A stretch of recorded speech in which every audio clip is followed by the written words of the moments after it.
رئيسل وزراء حكومة فدرالka Soomaaliya mudane Xasan Cali Khayro Weeliyaan wasiiro xildhibaano iyo safiirka dawladda Soomaaliya oo fadhiya wadanka Itoobiya ayaa booqday maxaabiistii Soomaaliyeed ee laga soo daayay xabsida wadanka Itoobiya ujeedada booqashada ra'iisul wasaaraha dalka ugu tagay muwaadiniinta Soomaaliyeed laga soo daayay xabsida wadanka Itoobiya ayaa ahayd sidoo la qaybsan lahaa dareenka farxadeed ee helada iyo maxaabiista ee ku aadan dib u midoobaan sanado kala duwan kadib dadaal dheer oo ay dawladda Soomaaliya ku bixisay ayaana suurto gelisay ra'iisul wasaaraha xukuumadda federaalka Soomaaliya mudane Xasan Cali Khayro ayaa maxaabiista xaaladooda caafimaad mid u xog wareysanaya una sheegayay inay ku soo dhawaadaan dalkooda hooyo ayna yihiin ubaxa dalku u baahan yahay inay qayb ka noqdaan horumarka dalka waxay indhahaygu qabanayeen waalidiin markay arkaan wiilashooda farxad darteed afkooda hadalka ka soo baxayo ahaa duca ay u jeedinayeen xukuumadda oo suurto gelisay inay arkaan ilmahooda sanado kala duwan oo aysan ka hayn aqbaar ku aadan nolol iyo geeri mid ay ku sugan yihiin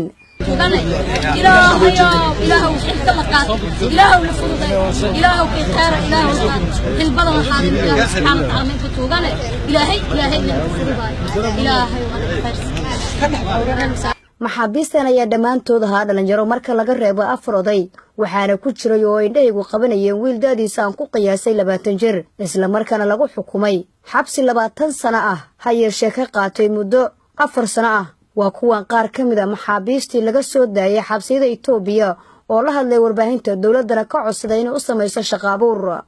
anuna ma codsadaanahay waan isku muuqufnaa inuu isku qalbinaana dad muddo badan hawada hirinaaday oo haas la rafaaday dhib badan hamarinaana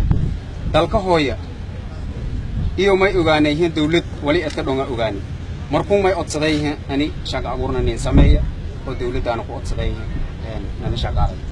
oo danahanagii aanan aarinba nin walba ina dalkiisa wax u dhaantaynaysay waxaan leeyahay markaa nin walba dalkaaga hooyo ku soo noqo wax ku dhaaba ma jiro wax macnaheedu maanta waad aragtaan anna wax maxaabiis minay waana la soo qaaday dawladda halkaasna keentay meesha doontaa wax ka cunabeenaysa ilaa inta shaqo la idin qabanayana guri bay naqsiisay dhul bay naqsiisay waxayna daryeel bay naqsiisay waxay noo qabatay waxaan macnaheedu aan nafreen dugsi male qabyaaladii waxay dumisay mooyaane anigu baad niqanaya dhaguhu umadu leelaane bal inaan dareen qaba aqliga doonay laga saarka waa kuwa aan lahayn duxiyo iimaane waxa weeyaan haraadiga dalkeena la haray ee baabi'iyay ee alqushash ee waxa way dhibaatada noo keenay cadawga kaashanayo in aanu la dagaalano oo waxaanu diyaar u nahay aanu ka ciribtirno yaanu dagaal u nahay dhiig dhalinyarada Soomaaliyeed meel kastoo joogto dal iyo dibad waxaan u gudbinayaa in qarannimadu waxa ay tahay la ogaado in la kala saaro gaar ahaan dhalinyarada gobolka Awdal ee waqooyiga Soomaaliya aan ka soo jeedo waxaan u gudbinayaa in la kala ogaado qabiilka iyo qarannimada dalka dibadiisa hadaa ku xayranto wax qabiil oo ka daba iman kara ma jiro qaran baa ka daba iman kara qarankii Soomaaliyeed baa laga daba yimid oo godkii aan ku jirnay laga soo saaray muwaadiniinta Soomaaliyeed laga soo daayay xabsida dalka Itoobiya ayaa kuwa aan eheladooda la kulmin oo u badan kuwa ka soo jeeda gobolada waqooyi ee Soomaaliya waxa ay dawladda Soomaaliya u sameysay goob ay degaan inta ay kala kulmayaan eheladooda isla maanta ayaa waxa deeq raashin iyo xoolo nool isugu jirta gaarsiiyay xildhibaano iyo wasiiro ka tirsan xukuumadda iyagoo ku wareejiyay deeqdaasi wasiirka amniga gudaha ee xukuumadda Soomaaliya oo gacanta ku haya xaaladda maxaabiista xildhibaan aadan isaaq oo ku hadlayay magaca xildhibaanada iyo wasiirada deeqda gaarsiiyay muwaadiniinta Soomaaliyeed ee sheegay inay uga qayb qaadanayaan taageerada maxaabiistan la soo daayay xoolo dhan 10 neef oo xildhibaanada dhalinyarada iyo reer Jubbaland iyo dhammaan ama dhalinyarada Soomaaliyeed guud ahaan iska soo arooriyeen inay ugu talagaleen walaalahooda dalka dib loogu soo celiyay inay ugu deeqaan tabartooda inta noqotay waxaan halkan guddoonsiinayaa wasiirka amniga gudaha ee xukuumadda Soomaaliya Maxamed Abuukar Islow Ducaale